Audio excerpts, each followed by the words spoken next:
પ્રકરણ નંબર 4 માહિતીનું નિયમન। ક્વેશ્ચન નંબર 1 નીચેના ચિત્રાલેખનો અભ્યાસ કરો, તે પરથી નીચે આપેલા પ્રશ્નોનો જવાબ લખો। તો આમ એક સ્કૂટર આપેલું છે, બરાબર, એમાં શું હોય છે 10,000 થાય છે। તો આપણી પાસે અહીંયા કેટલા છે 1 2 3 4 5 6, તો 6 થી ગુણાકાર કરીએ તો કેટલા થાય છે 60,000 થાય છે। તો અહીંયા શું આવશે 60,000 આવી જશે। ઓકે, એના પછી આપણે અહીંયા જોવાનું છે કે શું છે અહીંયા 2014માં 1 2 3 4 5 6 7 8, તો 8 થી ગુણાકાર 10,000થી કરીએ તો કેટલા થાય છે 80,000 સ્કૂટર થાય છે। અહીંયા કેટલા છે 2015માં 1 2 3 4 5 6 7 8 9 10, 10 થી ગુણાકાર કરીએ તો 1 લાખ આવે છે। ઓકે, અહીંયા જોઈએ તો 2016માં 1 2 3 4 5 6 7 8 એટલે 80,000 આવશે। 10 થી ગુણાકાર 8 થી કરીએ તો 80,000 થઈ ગયા। અહીંયા કેટલા છે 2017માં 1 2 3 4 5 6 7 8 9 10 છે, 10 નથી, અડધો છે એટલે કે 9 પૂરા છે અને આ અડધા છે, અડધા તો 9.5 થયા। 9.5નો ગુણાકાર 10 થી કરીએ તો 95,000 આવે છે। ઓકે, કેટલા થયા અહીંયા 95,000। પછી અહીંયા જોવાનું છે પહેલું ક્વેશ્ચન છે એનું, વર્ષ 2016માં કેટલા સ્કૂટરનું ઉત્પાદન થયું? તો 2016માં અહીંયા જોઈએ તો 80,000નું થયું છે, તો અહીંયા શું આવશે 80,000 આવી જશે। કયા વર્ષે સૌથી વધુ સ્કૂટરનું ઉત્પાદન થયું? તો કયા વર્ષ છે અહીંયા સ્કૂટરનું સૌથી વધુ? તો 1 લાખ છે અહીંયા, બરાબર। કયા વર્ષ છે 2015માં, 2015 લખીએ, વર્ષ 2015। કયા વર્ષે સૌથી ઓછા સ્કૂટરનું ઉત્પાદન થયું છે? તો અહીંયા જોઈએ કેટલા છે 60,000, 2013માં, તો વર્ષ 2013। કયા બે વર્ષમાં સ્કૂટરનું ઉત્પાદન સરખું થયું છે? સરખા ઉત્પાદન થયા હોય એટલે અહીંયા છે 80 અને અહીંયા 2014 અને 16, 2014 અને 2016માં। ઓકે, હવે અહીંયા જોવાનું છે નીચેના લંબ આલેખ, બીજો ક્વેશ્ચન છે નીચેના લંબ આલેખનો અભ્યાસ કરો, તે પરથી નીચે આપેલા પ્રશ્નોના જવાબ લખો। પ્રમાણ માપ છે અહીંયા 1 સેમી 1 એકમ લંબાઈ એટલે કે 10 ગુણ થાય છે। અહીંયા માર્ક્સ આપેલા છે અને અહીંયા જે છે એના ઉપરથી આપણે જવાબ શોધવાનું છે। પહેલું એનું ક્વેશ્ચન શું છે અહીંયા, પહેલું છે આ આલેખ કઈ માહિતી દર્શાવે છે? તો આ આલેખ જે છે તો આપણે અહીંયા જોઈએ શું દર્શાવે છે આ આલેખ? તો વિદ્યાર્થીઓ મેળવેલ ગુણ દર્શાવે છે, એની માહિતી દર્શાવે છે। તો એનું આન્સર આપણે લખીએ, અહીંયા લખ્યું છે ને વિદ્યાર્થીઓ મેળવેલ ગુણ, આ માહિતી એના ઉપર દર્શાવવામાં આવે છે। તો હવે લખીએ તો અહીંયા આવશે વિદ્યાર્થીઓએ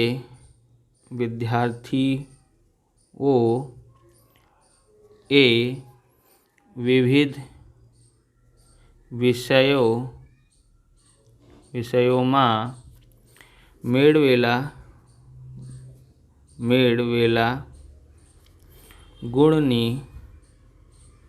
ગુણની માહિતી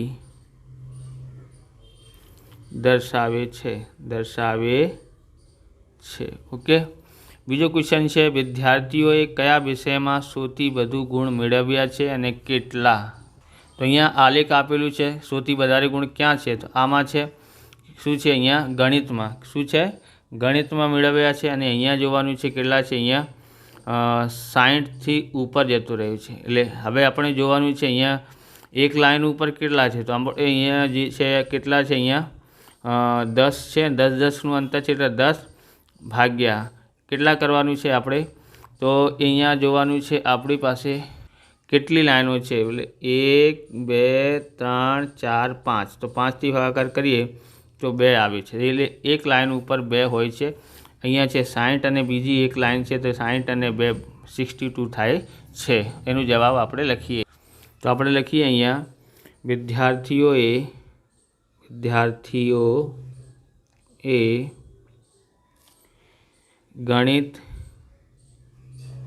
ગણિતમાં 62 ગુણ મેળવ્યા છે. ઓકે. ત્રીજો ક્વેશ્ચન છે, વિદ્યાર્થીએ કયા વિષયમાં સૌથી ઓછા ગુણ મેળવ્યા છે, કેટલા? સૌથી ઓછા ગુણ જોવાનું છે. તો અહીં જવાબ જોવાનું છે. સૌથી ઓછા ક્યાં છે? આ છે, બરાબર. અહીંયા કેટલા ગુણ છે એ પણ જોવાનું. સામાજિક વિજ્ઞાનમાં સૌથી ઓછા ગુણ છે. આ આલેખ ઉપરથી તમને દેખાય છે. સૌથી નાનું આ છે. પછી જોઈએ અહીંયા 20 છે. આ લાઈન ઉપર 20 આવે છે અને એક લાઈન ઉપર 2 હોય છે એટલે 22 થઈ ગયા. 2 જો ઉમેરીએ તો 24 અને અહીંયા ઉમેરીએ તો 26 થાય છે. તો કેટલા માર્ક્સ ઉમેર્યા છે? કેટલા લીધા છે એને? 26. તો અહીંયા લખીએ, વિદ્યાર્થી એ સામાજિક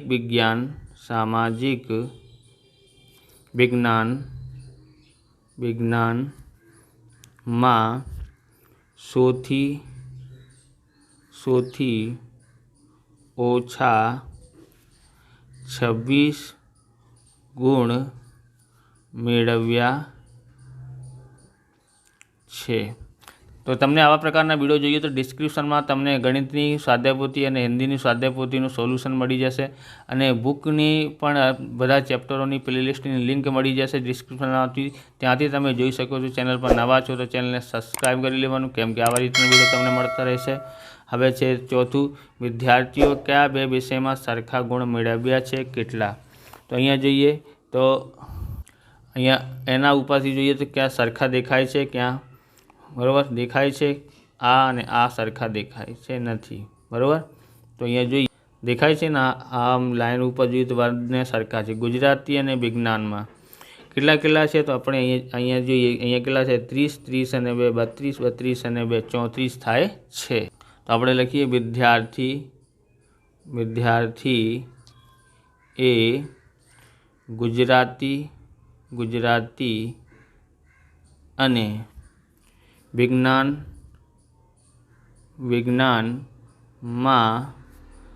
34 ગુણ મેળવ્યા છે. ઓકે. હવે ક્વેશ્ચન નંબર 3 છે. અહીંયા નીચેનો દ્વિલંબ આલેખ દર્શા 6 માસિક અને વાર્ષિક પરીક્ષા દરેક વિષયના 80 ગુણમાંથી મેળવેલ ગુણની માહિતી દર્શાવે છે. તે પરથી નીચે આપેલા પ્રશ્નોનો જવાબ લખો. એમાં પ્રમાણમાપ એકમ બરાબર 10 ગુણ છે, 6 માસિક છે અને અહીંયા વાર્ષિક છે. ઓકે.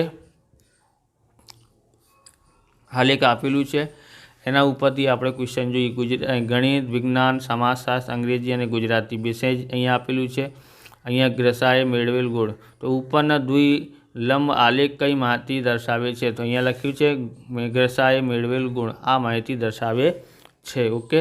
તો આનો જવાબ આપણે લખીએ. પહેલાંનું, ઉપરનો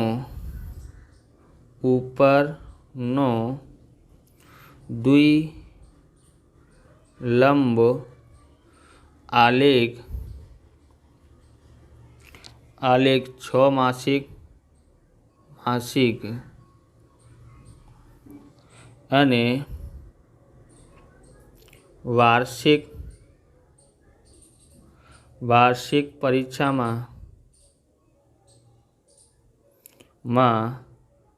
ગ્રસાએ મેળવેલ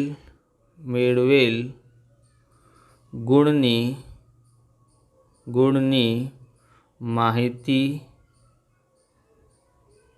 દર્શાવે છે. ઓકે. ગ્રસાએ 6 માસિક પરીક્ષામાં ગણિતમાં કેટલા ગુણ મેળવ્યા છે? તો અહીંયા જોવાનું છે. આ જે છે 6 માસિકની છે તો એ જોવાનું છે. આવી રીતે આપેલું હોય તો 6 માસિક, આવી રીતે આપેલું હોય તો વાર્ષિક. તો 6 માસિક જે છે ગણિતમાં કેટલા ગુણ મળ્યા છે? તો ગણિત અહીંયા છે કેટલા છે? આ 40ની લાઈન અને ઉપર જે 2 છે એટલે આપણે આગળ જોઈએ લીધા છે. 10-10નું અંતર હોય ત્યારે એક લાઈન ઉપર કેટલા હોય છે? 2. તો આ 40 અને 2 42 થાય છે. તો એનો જવાબ આપણે અહીંયા લખીએ. ઓકે. કેટલા થાય છે? અહીંયા ગણિતમાં 42 ગુણ. ઓકે. ગ્રસાએ વાર્ષિક પરીક્ષામાં અંગ્રેજીમાં કેટલા ગુણ મેળવ્યા છે? તો અંગ્રેજીમાં જોઈએ. અહીંયા છે ને અંગ્રેજી, અહીંયા આપેલું છે વાર્ષિક પરીક્ષા. અંગ્રેજીમાં વાર્ષિક પરીક્ષામાં કેટલા છે? અહીંયા છે કેટલા? તો અહીંયા થાય છે આ છે 40ની લાઈન, 40 42 42 અહીંયા 44 અને 46 થાય છે. તો કેટલા આવ્યા છે? અંગ્રેજીમાં 46 ગુણ મેળવ્યા છે. કેટલા મેળવ્યા છે? 46. ચોથું છે ગ્રેસાએ 6 માસિક અને વાર્ષિક બંને પરીક્ષામાં કયા વિષયમાં સરખા ગુણ મેળવ્યા છે? કેટલા?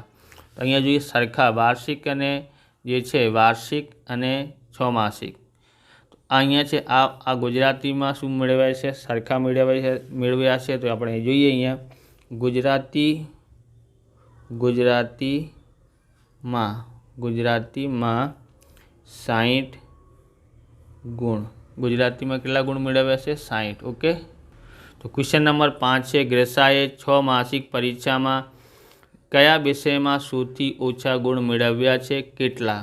તો સૌથી ઓછા વિષયોનું જોવાનું 6 માસિકમાં અને કેટલા મેળવ્યા છે એ આપણે આલેખ ઉપર જોઈએ. તો અહીંયા આલેખ ઉપર તો જોઈએ ગણિતમાં છે 6 માસિકમાં કીધું છે કેટલા છે? 42 છે. કેટલા છે? 42 ગણિતમાં. તો અહીંયા જોઈએ કે ગણિતમાં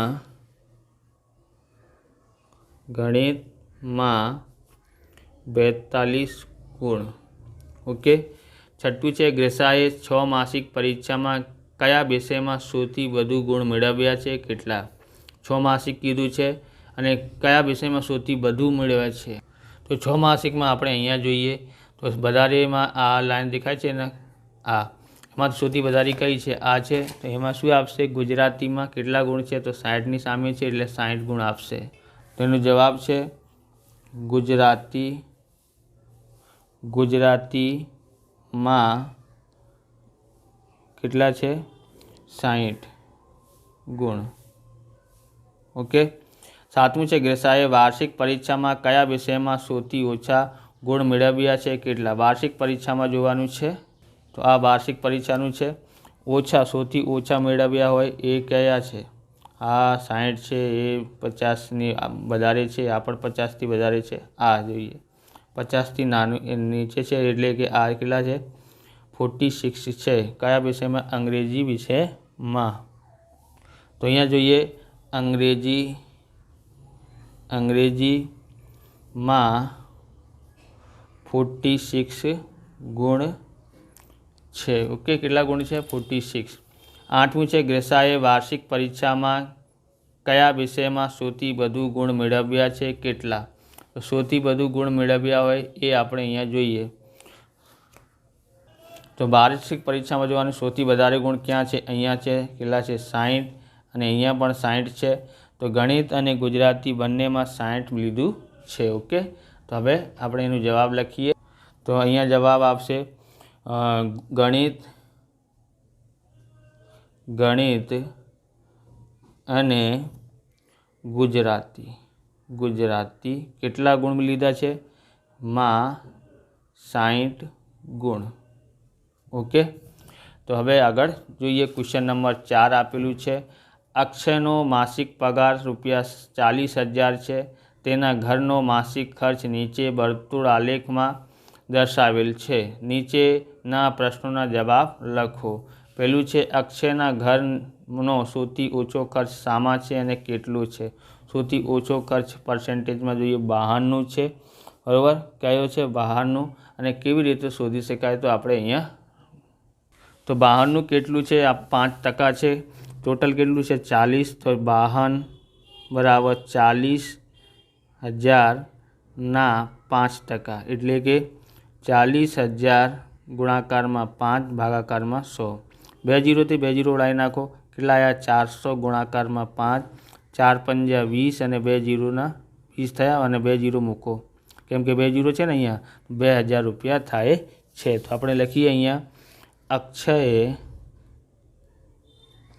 અક્ષય ઘરનો બરાબર ઘરનો સૌથી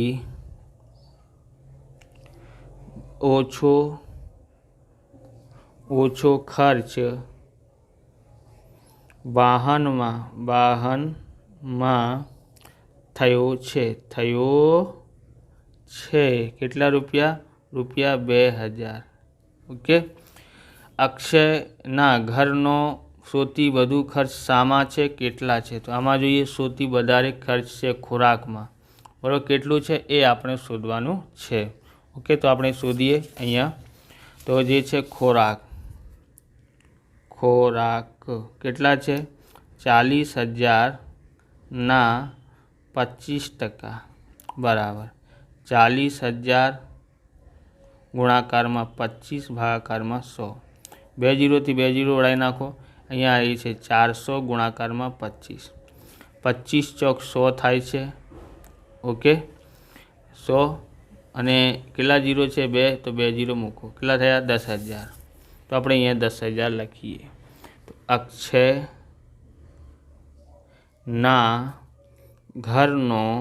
ઘરનો સૌથી વધુ ખર્ચ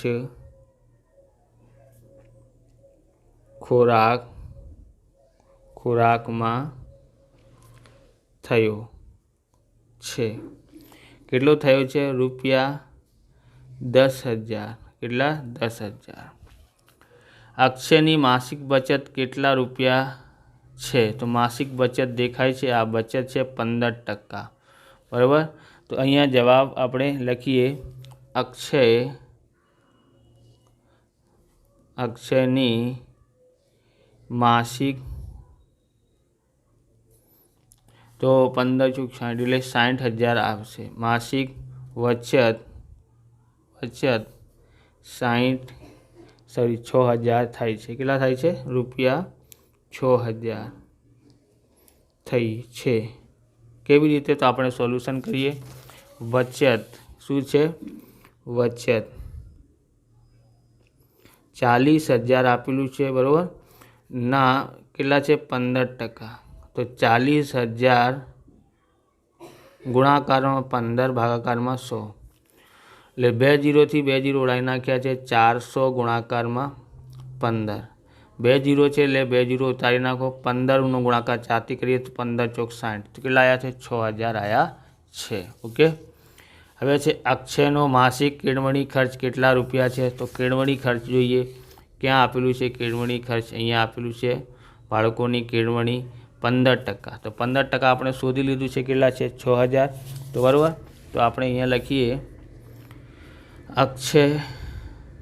અક્ષયનો માસિક કેળવણી ખર્ચ રૂપિયા 6,000 છે. પાંચમું છે અહીંયા અક્ષય માસિક ઘરભાડું કેટલા રૂપિયા ચૂકવે છે? ઘરભાડુંમાં જોઈએ. ઘરભાડું ક્યાં આપેલું છે? અહીંયા છે 10% આપેલું છે. તો અહીંયા શોધીએ જવાબ. ઘરભાડું બરાબર 40,000ના 10% એટલે કેટલા? તો 40,000 ગુણાકારમાં 10 ભાગાકારમાં 100. 2 0થી 2 0 લાવી નાખ્યા છે. અહીંયા આવે છે 400 ગુણાકારમાં 10. કેટલા આવે છે? 4,000 થાય છે. કેટલા થાય છે? 4,000. ઓકે, તો આપણે લખીએ અક્ષયનું